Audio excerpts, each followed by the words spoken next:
Tu savais, toi, que les hommes, ils étaient capables d'abandonner leurs chiens sur le bord de la route ou même de les abandonner en partant, là? On va demander à Jean-Pierre de nous lire un petit passage sur les vacances de son chien Phoenix, peut-être qu'en le publiant sur les réseaux sociaux.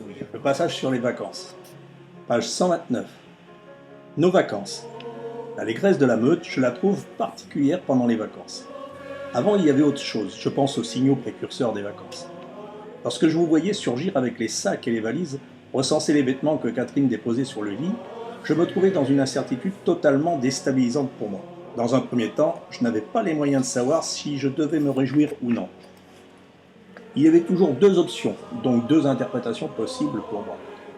La première, et meilleure, c'était quand nous partions tous ensemble. La seconde, moins bonne, c'était quand nous partions sans moi.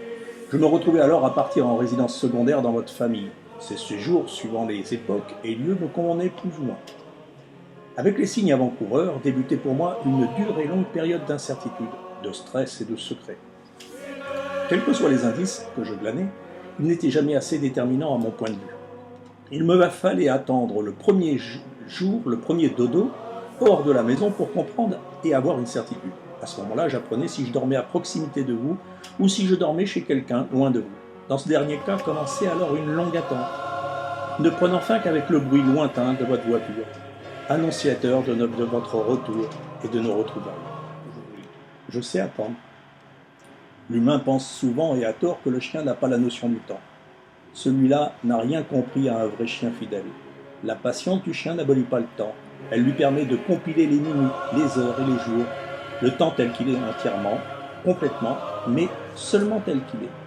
Toutes vos manifestations qui accompagnent l'attente dans l'espace-temps sont signes d'impatience et non de confrontation. Le chien confronte le temps. Tu as souvent vu des chiens regarder le maître partir, se coucher, en le regardant s'éloigner et fixant la direction dans laquelle le maître avait disparu.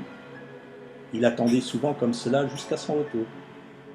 Il a totalement la notion du temps qui passe. C'est long, mais il tient. Comme cela, par amour, fidélité. Il est inquiet pendant tout ce temps qui le sépare du retour de son maître. Il ne sait pas ce qui lui est arrivé. Il ne peut pas le protéger, alors il attend.